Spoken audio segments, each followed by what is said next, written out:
I never wanted to be that neighbor, the one who grumbles about the HOA over coffee, muttering curses at neighborhood meetings. But after 3 rejections, 3 perfectly legal, code-compliant, professionally drawn proposals for my roof repair, I became exactly that. I didn't plan it. I didn't want a war. All I wanted was to fix my roof before the next monsoon season rolled in. But Diane Whitworth, the self-appointed Queen of Cyprus, HOA had other plans. It all started after the windstorm shingles littered the street like autumn leaves. Our little cul-de-sac of brickfront colonials looked war-torn. Sun-bleached plywood patches, standing where dignity used to be. Most neighbors acted fast, filed their insurance, called their contractors, and moved on. I did the same. I chose a slate gray composite that matched the original look of my house. My contractor, Scott, submitted the standard documents to the HOA Architectural Review Board. We even included high-rise mock-ups. 2 weeks later, I got the email: rejected, color not harmonious with neighborhood palette. Please resubmit a compliant tone from the pre-approved list. I blinked at the screen. Slate gray was on that list. I printed the email, highlighted the line, and walked it down to the HOA office inside the clubhouse. Diane sat behind the desk like a court judge in a cardigan, flipping through a file folder with pink nails and the permanent squint of someone sniffing vinegar. I don't make the rules, she said sweetly, without looking up, but I do enforce them. I forced a smile. The roof color I submitted is literally on the list. I just checked again. Well, she said, sighing, some shades look darker on paper. They reflect differently in sunlight. It's about curb harmony. Your neighbor's house is sandstone beige. A darker roof might look aggressive. Aggressive. I blinked again. It's a roof, Diane, not a billboard. That earned me a tight smile. You can appeal at the monthly board meeting, or just choose driftwood tan like everyone else. Driftwood tan looks like mold, I muttered. She didn't laugh. Instead, she leaned in. You know, I really admire how involved you're getting in the process. Not everyone takes such an interest in the beauty of our community. I left that office burning inside. That was rejection. #1. 2 weeks later, I resubmitted the same design. This time, I darkened the renderings to match what the roof would actually look like at peak sun. My contractor included a manufacturer letter, verifying its compliance with HOA specs. Still rejection. #2. This time color appears too industrial. Consider more organic tones. I showed my neighbor Kevin, a retired engineer who replaced his own roof last year with no issues. He just shook his head. You crossed her somehow. Diane runs this place like a private fiefdom, but why me? Because you're new. Because you're single. Because you don't host wine nights, or kiss her ring at meetings. I didn't want to believe it. Not yet, but I could feel it. The subtle turns of heads at the pool, the fake warm smiles, the awkward silences at mailbox run. Diane's circle was real, and tight, and vindictive. Rejection number 3 came in person. Diane walked up to my front porch one muggy morning in June. Hi hun, she chirped. Thought I'd just bring this by instead of mailing. She handed me the envelope like a wedding invitation, then added, with a light laugh, we just can't allow that dark charcoal. We really want to keep things sunny and cheerful around here. I opened it right there. Same script, different line, tone incompatible with HOA vision. Application denied. I said nothing, but something broke, not loudly, not dramatically. In a cold, clean snap inside my chest. Diane must have sensed it. Her smile faltered for a second before she backed away. You could always go with driftwood tan. It's safe, lovely, even. I nodded slowly, folding the rejection letter. Thank you, Diane, I'll take care of it. She waved like she'd won something. But I didn't call my contractor. I called someone else that night. I took a slow walk through the neighborhood, not out of anger, out of curiosity. And that's when I noticed it. Diane's house, the stately 2-story with the red hibiscus planters and faux shutters, had a sag. Not obvious, not dramatic. But her roofline, when seen from the right angle under the street lamp, dipped like a smile with a broken tooth. I stared at it for a long moment. Then I pulled out my phone and opened the city's public inspection portal. It started as a hunch. a tiny, almost dismissible sag on Diane's pristine castle. But once I saw it, I couldn't unsee it. I spent the next 3 nights walking the neighborhood like a ghost. Same route, same timing, same quiet curiosity. And every night, under the sodium glow of the street lamp, Diane's roof dipped just a little deeper in the corner. I wasn't a contractor. I didn't have an eye for engineering. But I knew damage when I saw it. I also knew how the city worked, or, more importantly, how Diane thought it didn't.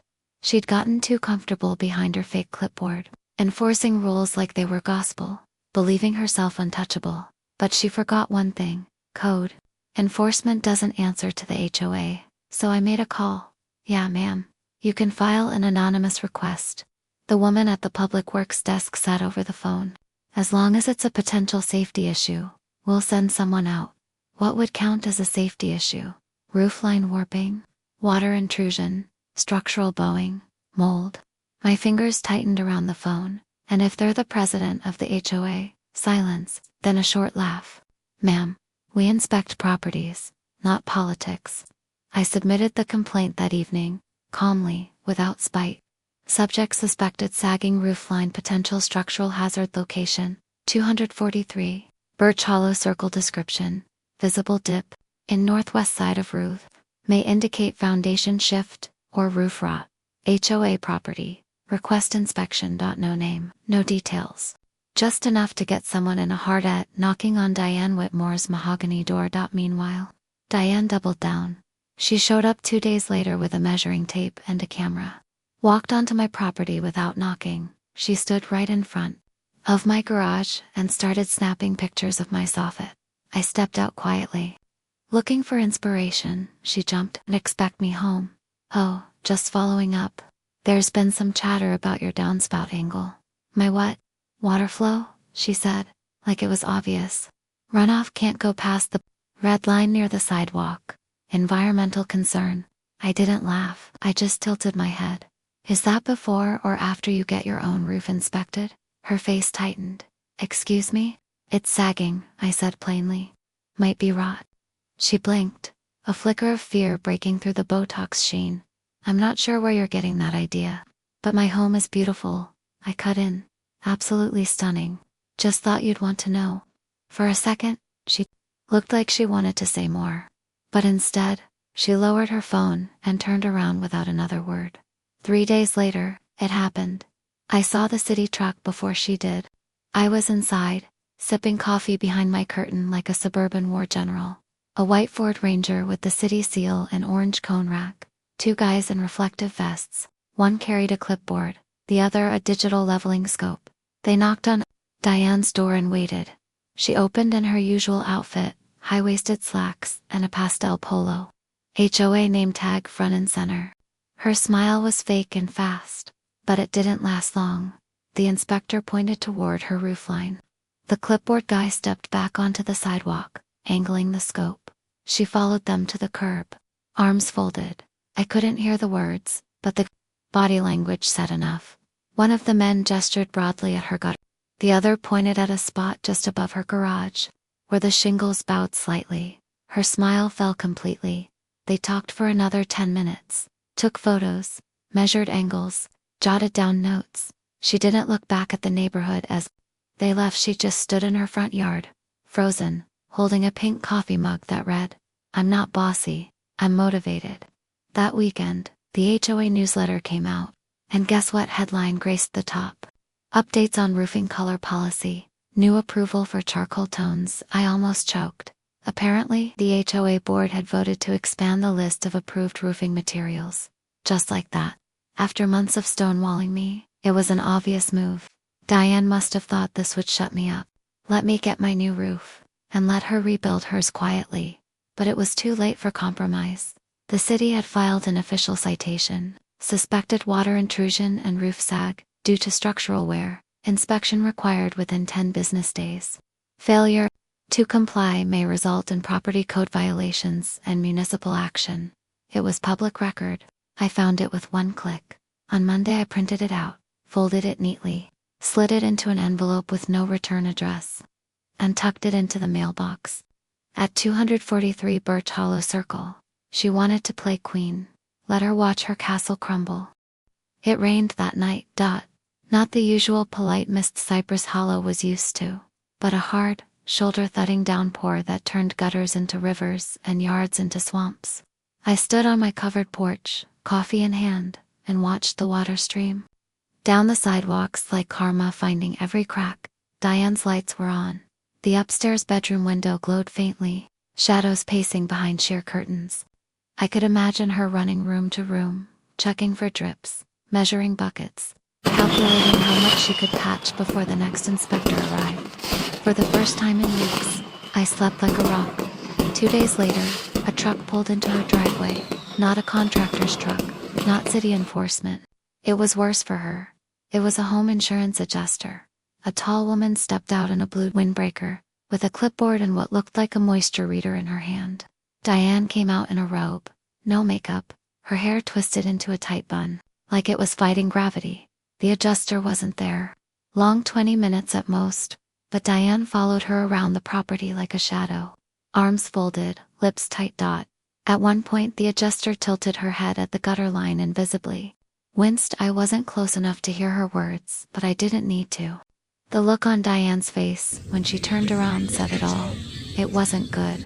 That same afternoon, I received a letter from the HOA Architectural Review Committee. Dear Ms. Rayner, your recent application for roof replacement using gaff timberline, HDZ and charcoal has been approved. We thank you for your patience as we update our neighborhood design standards to better reflect the evolving aesthetics of our community. I smiled, but not from satisfaction. It wasn't a win. Not yet. It was a bribe. A way for Diane to quietly erase the past few weeks, pretend nothing happened, offer me a silent handshake and move on. But I wasn't done. Not by a long shot. The next HOA meeting was only a few days away. I marked the calendar like a countdown to a quiet war. I didn't usually attend. Most people didn't. HOA meetings were sterile affairs, minutes read, landscaping updates discussed, occasional grumbles about dog poop and noise ordinances. But this one, I had a feeling it would be different. I arrived 5 minutes early and wasn't the only one. Kevin was there, arms crossed, looking like he'd been waiting months for this. So was Priya, the ER nurse who lived 2 houses down and had once gotten a $100 fine for leaving her recycling bin out half a day too long. Even old Mr. Collins came, wheeled in by his son. He used to serve on the board years ago before Diane took over and pushed everyone else out. The air buzzed. Diane walked in. At exactly 6:59 p.m., her usual pastel sweater had been traded for a navy blazer, hairpinned, nails perfect, clipboard clutched like a shield. She stood at the head of the rec room and cleared her throat. Welcome, neighbors. Thank you all for coming. We'll begin with approval of the previous meeting's minutes. Actually, I said, rising, I'd like to raise a concern about conflict of interest. The room went still. Diane blinked, lips twitching into that tight, professional smile. Ms. Rayner, this is not the open forum portion. No, Kevin cut in, standing. Let her speak. Diane faltered. This isn't procedure neither. Is selectively denying roof applications, Priya added. I'd like to request, I said clearly, an item be added to the agenda. A vote of no confidence in the HOA president. Gasps, not loud ones, not shocked ones. The kind that come from people who had been waiting for this moment, but never had the nerve to say it out loud. Diane's face flushed. Her hand gripped the edge of the folding table. That is not how this works, she hissed. You can't just walk in and I have signatures, I said calmly, pulling out the folder. 20-7. That was the magic number to 25% of homeowners required to force a hearing under the HOA bylaws. I had 32, signed in driveways, on porches, through private Facebook messages, and quiet front door knocks. No speeches, no arguments, just, do you want her gone? Almost everyone did. Diane looked at the papers like they'd been soaked in gasoline. Her jaw tightened. You're making a mockery of this neighborhood. I held her gaze. No, I'm giving it back to the people who actually live here. Silence. She stood frozen, humiliated, exposed, but not defeated. Not yet. I'm still president, she said coolly. Until a vote is scheduled, I still have full authority. Of course, I said. For now. I turned, walked back to my seat, and said while the entire room stayed dead silent. The minutes of the meeting were never read that night. That weekend, a white paper notice was taped to Diane's door. Official inspection required, possible. Code violation, it wasn't from me. I hadn't called again, someone else had. Word was spreading, and Diane's kingdom was starting to collapse from within. By Monday morning, Diane had gone full damage control. Her porch was scrubbed spotless. The begonias were replanted, her solar pathway lights replaced with newer, brighter models. A freshly printed HOA bulletin went out to every mailbox by hand, exciting updates to HOA standards and community vision. Together, we maintain a beautiful neighborhood. Reminder: the HOA president will continue to enforce standards without disruption. Translation: don't believe the rumors. I'm still in charge, and don't you dare celebrate yet. But it was too late for leaflets. The roof had already become neighborhood legend.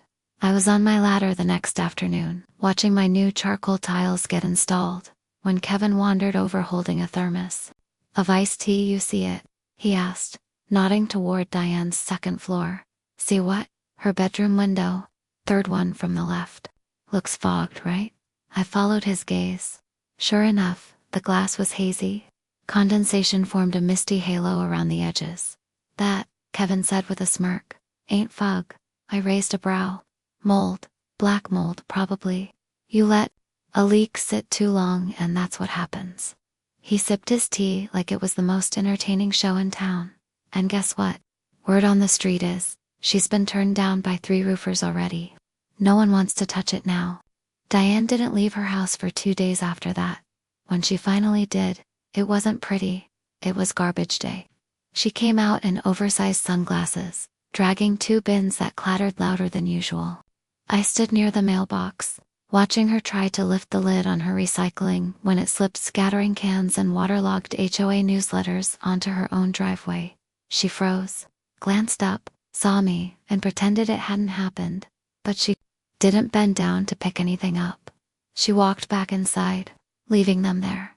Thursday night was HOA open forum, and I knew she'd show it was her last chance to restore order.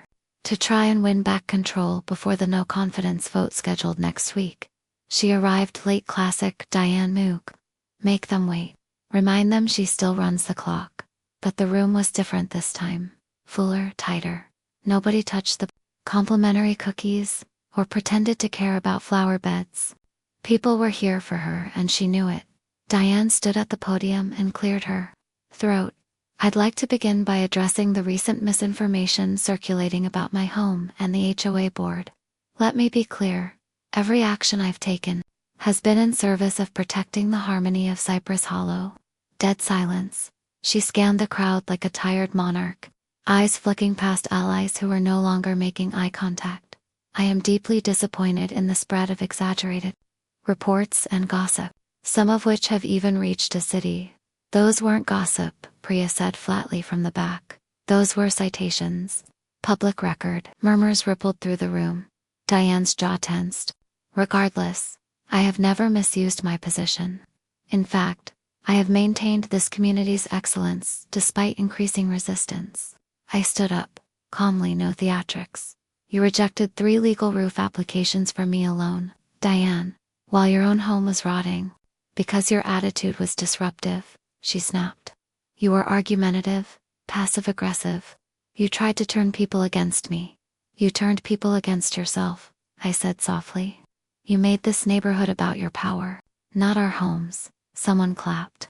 Just one, but it was enough to start a chain. Kevin joined in. Then Priya, then 2 people near the snack table.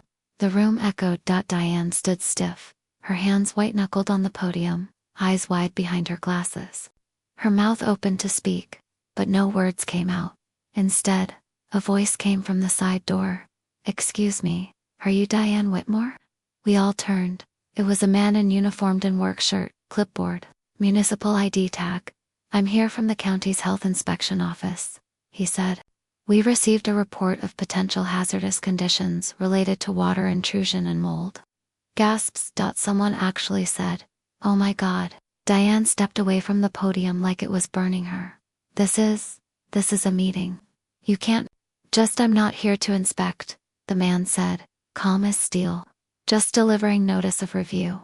You'll need to vacate the premises for a full assessment within 72 hours. He handed her the envelope, nodded at the stunned crowd, and left. No one spoke. Diane held the letter like a bomb had gone off in her hand. Her fingers trembled, her shoulders dropped, and in that silence, her mask finally cracked. She looked small, tired, alone. The room didn't boo. No one shouted. It was worse than that. They looked at her with pity. Later that night, I walked past her house again. The porch light was off. A U-Haul trailer sat crookedly in her driveway. Boxers, bins, and folded clothes filled the back half. Was leaving, not permanently yet, but enough to feel it. Enough for the neighborhood to whisper, "She's crumbling in me." I stood under the soft flicker of the streetlight and smiled quietly to myself. Not out of spite, but because power, once cracked, doesn't heal right, and hers was buckling fast.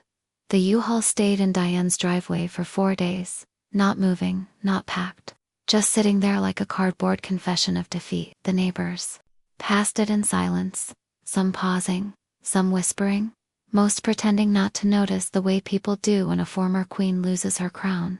But Diane wasn't done. On the 5th morning, she re-emerged. Gone were the oversized sunglasses. Gone was the pastel armor of carefully curated suburbia. She came out in navy slacks and a crisp white shirt. Her hair was pulled back tight, makeup sharp again. The HOA president had returned, and she came swinging. A new HOA bulletin hit our doorsteps that evening. Bold red ink at the top, emergency special session. HOA president to address false allegations and propose community reforms. The date: 2 nights before the official no confidence vote. The location: Diane's backyard. Private property, invitation only. Translation: she was staging her comeback, and only her loyalists were allowed in. I didn't get an invite. Neither did Priya. Neither did Kevin. But we knew people who did. Turns out, Diane had spent the past 48 hours calling in favors the wine night circle, the dog walking group, the front porch book club she only ever showed up to when cameras were around. She was trying to gather enough votes to block the motion before it ever reached the board. She's promising everyone upgrades, Kevin told me, sipping his iced coffee like it was tea. New pool furniture, better security lighting, and something about community yoga on Saturdays. I blinked. Yoga with her. Now that's terrifying. We didn't crash the meeting. We didn't need to, because the very next morning, one of her invitees came straight to me. Her name was Angela, a mother of 3 who usually stayed out of HOA politics. We'd only spoken once, a polite nod over Halloween candy last year. But that morning she knocked on my door like it was urgent. "Can we talk?" she asked, wringing her hands. I let her in. She didn't even sit. Before blurting it out, she passed around a letter. I frowned. What kind of letter? A petition to dissolve the no confidence vote. Said the board could vote internally instead. Save everyone the trouble. But it was full of legal-sounding jargon. She said if we signed, we'd keep the neighborhood reputation intact. I stared at her. "Did you sign?" Angela hesitated, then shook her head. "No," because then she said something weird. She said, "This is bigger than a roof. It's about control." And that's when I realized she doesn't care about any of us. Word spread faster than fire in dry grass. By the next day, screenshots of Diane's secret petition were floating around the HOA's unofficial Facebook group. Comments piled in, some angry, some stunned, a few still loyal, but most were tired. Tired of the manipulation, tired of the drama, tired of a woman who treated their homes like chess pieces in her personal game. The petition backfired hard. The final HOA board meeting before the vote was held in the community clubhouse. By 6:30, the parking lot was full. People stood near the door, some with folding chairs, some with phones out. The air felt electric, like just before a summer storm. Diane was already there when I walked in. She stood behind the podium, arms stiff, a small smile frozen on her face like it had been pinned there with tacks. I didn't speak first, neither did she. The board did. a man named Carl whom Jan had personally appointed 2 years ago. We've received an overwhelming number of formal statements requesting the motion of no confidence be added to the agenda. He looked right at Diane, then at the room. Therefore, the vote will proceed as scheduled. No internal override will be accepted. You could feel her jaw clench from 20 feet away. She tried to recover. Then I'd like to make a statement. Carl nodded. Go ahead. Diane stepped forward. Her voice was calm, but it shook, not from nerves, but from rage barely masked as restraint. I have served this community with nothing but dedication. I've poured countless hours into protecting its value, its image, and its cohesion. And in return, I've been slandered, accused, and humiliated. Her eyes swept across the crowd, no longer scanning for allies, now searching for traitors. This community was once something special, she continued. Tidy lawns, friendly faces, respect for the rules. I tried to preserve that, but clearly, some would rather burn it all down than follow structure. No applause, just a cough from the back, and then silence, until Carl said, "Thank you. We'll let the ballots speak." After the meeting, I stepped out into the cooling night air. Summer thunderclouds gathered in the distance, but the street was quiet. Kevin walked up beside me. Think she's scared yet? She should be. He nodded toward her house. I give it a month before that U-Haul isn't just temporary. I didn't answer, because even as the votes approached, and the community gathered behind me, I knew. Diane wasn't done yet. She wouldn't leave quietly, not someone like her. And if she tried to pull one last stunt before the final count, I'd be ready. That the rain came hard that night. Thick, slanting sheets thrashed the rooftops, thudded against windows, overflowed the narrow, carefully manicured gutters of Cypress Hollow. Thunder groaned low like it had been holding a grudge. I lay in bed and listened, not to the storm but to the silence of my house. No leaks, no buckets, no anxious footsteps pacing above me, because my roof had finally been replaced, installed, secure, charcoal black, clean lines, approved after the fight, and Diane. She was still living under a ticking time bomb. The next morning I expected a quiet neighborhood. Rain usually softened everyone's edges, but instead, I opened my front door to see 3 people huddled outside Diane's fence. Angela, Kevin, and an older woman I didn't recognize, all staring at the side of her house. I stepped outside. What's going on? Angela turned to me, eyes wide. You need to see this. I walked closer and saw it. A sickly brown stain trailing down the stucco siding of Diane's garage. Wide, streaked, and unmistakable. Kevin pointed upward. Looks like her attic finally gave in. As we stared, a warped piece of fascia board cracked and fell from the edge of the roof, landing in her hedge with a wet thunk. Angela jumped. Oh my God. Still thinks she's fit to lead the HOA, Kevin muttered. By noon, the Facebook group exploded. Photos of the rot. Rumors of rats. A blurry video someone took of Diane yelling at a roofer who refused to climb onto her house during the storm. But the post that truly set fire to it all came from Mrs. Corrigan, the woman I hadn't recognized earlier. She'd lived 2 streets over, mostly quiet, rarely seen, she wrote. My son used to work for Cypress Hollow Maintenance 5 years ago. He quit after Diane asked him to inflate the landscaping hours so she could approve invoices. From a fake contractor she claimed to know personally. She threatened to blacklist him from other neighborhoods if he told anyone. He was 19 at the time. We still have the old emails. Boom, that was it. The neighborhood didn't just turn on Diane, it imploded around her. By that evening, 3 things happened in quick succession. The city posted a second citation on her door. Mold now confirmed that a special ethics complaint was filed with the HOA board, backed by 22 homeowners. Diane's power flickered for the last time when the HOA treasurer, a soft-spoken man named Tomas, went public. At 7:18 p.m., he posted a scanned document. This is the invoice Diane personally submitted for emergency sidewalk repair in March. The company listed has no license and no tax records. I've checked. Neighbors flooded the comments. Wasn't that the same month she installed her new fire pit? So where'd the $3,200 go? She's been skimming us for years. The night before the vote, my doorbell rang. I wasn't expecting anyone. It was Diane. Her face was pale. Not like the usual powdered sheen, but stripped down bare. Raw, she held nothing in her hands. No clipboard, no smile. Just a worn look, like someone who hadn't slept in days. I just want to talk, she said. I didn't open the door all the way. You have 10 seconds. Her mouth tightened. This neighborhood used to mean something, still does, just not to you. You think you've won. I don't need to win, Diane. I just want to live, without being punished for planting roses or fixing my roof. She looked away, then back. You don't understand what it takes to keep order. You mean control. Her nostrils flared.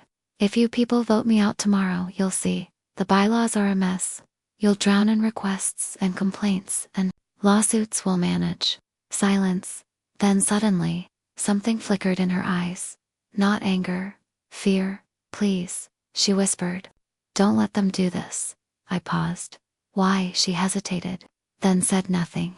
Just turned and walked back into the dark dot. No threats. No speeches. Just a woman dragging her feet like the ground was pulling her down with every step.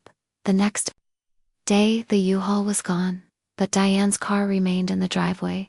Its tires looked flat, and the house still sagged in silence. The voting started at exactly 6 p.m. Cypress Hollow's clubhouse had never seen so many cars, minivans, sedans, Teslas to pickup trucks, and one golf cart lined the street like a garage sale for reputations. You could feel it, the hum of unfinished sentences, whispered updates, all building to a single word. Tonight I walked in with Kevin and Priya, but it was Angela who greeted us at the door. She wore a wide, nervous smile and held the clipboard like it might bite her. 73 homeowners have already signed in, she said. We only needed 63 to make quorum, Kevin whistled. That's damn near the whole neighborhood. I looked around. People were everywhere, pressed, shoulder to shoulder, fanning themselves with old HOA newsletters, holding plastic cups of lemonade. No one was smiling. Not yet. Diane arrived, last in a taupe blazer and sunglasses, like she was headed to a deposition. She walked in with her chin high, a manila folder tucked beneath her arm like a last defense. She nodded to no one, said nothing. The HOA board sat at the folding table like substitute teachers about to lose the room. Carl, Tomas, and a woman I only knew as Marcia looked like they'd rather be anywhere else. Carl cleared his throat. We'll begin with the vote on resolution for a motion of no confidence in the current acting president, Diane Whitmore. Votes may be cast anonymously and tallied at the end of this meeting.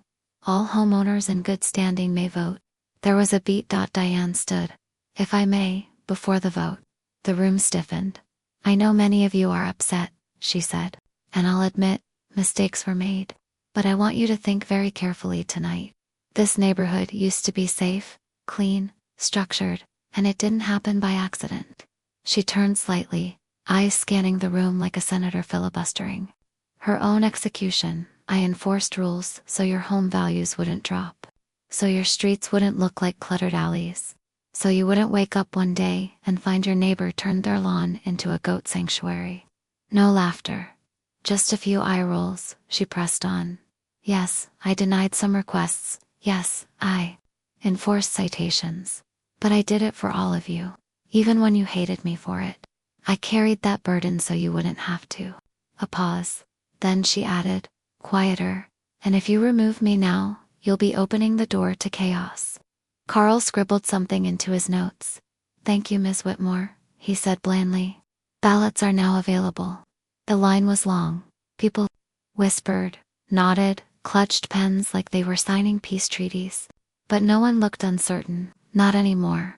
By the time I reached the table, I didn't even hesitate. Ballot. Yes, remove current HOA president. No, retain current HOA president. I checked the box, folded it once, dropped it in the locked plastic container. Done. The votes were counted in front of everyone. Carl read them out loud, one by one, while Tomas tallied. It was silent, except for the steady rhythm of yes, yes, yes, yes, yes, yes. After a while, no one even reacted. We knew the final count. 58. Yes, 11. No, 3 abstained. Carl stood. Motion passes. Just like that. Just like a leaf falling off a branch. No claps. No cheers. Just relief. Diane didn't move. She sat still. In her chair at the end of the table, fingers twitching slightly. Like her body hadn't caught up with the news. Carl cleared his throat.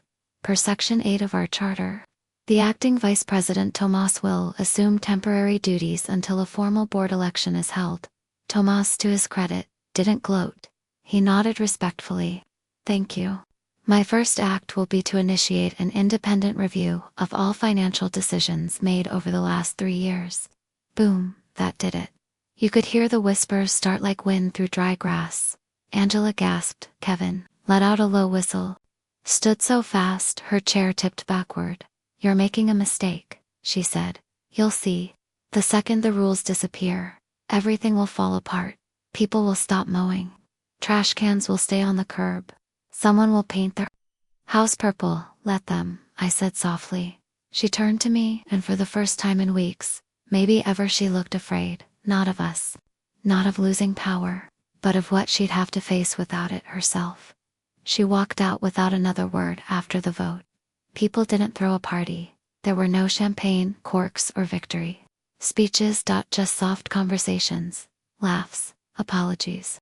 A few I should have spoken up sooner remarks. I stepped outside into the cool night air. It smelled of wet pavement and jasmine. Kevin joined me. So, he said, sipping from a paper cup, now what? I watched as Diane's porch light flicked off across the street. Now, I said, we fix what she broke. 2 weeks after Diane's removal, the neighborhood felt different. Not louder, not chaotic like she warned. Just, alive. Kids drew chalk on sidewalks again, without fear of fines. Porch furniture got a little brighter. Someone painted their door a vibrant turquoise. And nobody blinked. The rulebook didn't disappear, just stopped being used as a weapon. And for the first time in months, Cypress Hollow felt like a neighborhood, not a prison with flower beds. Diane's house sat silent, no porch lights, no motion, no car in the driveway. The mold citation had escalated. An official notice to vacate had been posted on her front door, laminated in plastic, taped crookedly in the August heat. Her U-Haul had returned briefly, then left again. This time, full. No one saw her go, and no one tried to stop her. But the real closure came during the HOA audit. Tomas worked quietly, methodically, no drama, no speeches. He just dug through every financial file Diane had touched in her 3-year reign. The final report was 10 pages long, and the final number, $46,120.34. That's how much Diane had authorized in community enhancements. Over 3 years, all to vendors that didn't legally exist. Landscaping fees to Green Path maintenance, holiday lighting rentals from Winter Spark Co., emergency sidewalk repairs to a contractor that never left an address. Every one of them was traced back to a private business, licensed, registered under a single name, Madeline D. Whitmore. Her middle name, hidden in plain sight. She'd been paying herself at the next HOA meeting. Tomas read the finding aloud. Gasps, disbelief, outrage, but also something more satisfying: understanding. It all made sense now. The denials, the petty rules, the power hoarding. She wasn't just mean. She was covering tracks. Priya spoke first. So, what happens now? Tomas didn't smile when he said it. He just folded the report and said plainly, we're pressing charges for fraud and embezzlement. The board voted unanimously. The paperwork's already been filed. That night, I sat on my porch under the new roof, dark charcoal, sleek, perfect. Kevin brought over to lemonades. We didn't say much, just sat there, listening to the wind carry away the last traces of a name no one would ever hang a wreath for again. Across the street, Diane's house stood gutted and hollow. A for sale sign hung like a surrender flag in the overgrown lawn. Below it, a smaller sign read, Aziz needs major repairs. No lies. The neighborhood didn't throw a party, but they did something better. They reclaimed it. The next month, a new community garden was approved. The monthly newsletter came back friendly, warm, typer-ridden, and perfect. And Tomas, quiet and reliable, was officially elected president. No drama. No ego. Just someone who gave a damn. As for me, I started sleeping better. My house no longer felt like a battleground.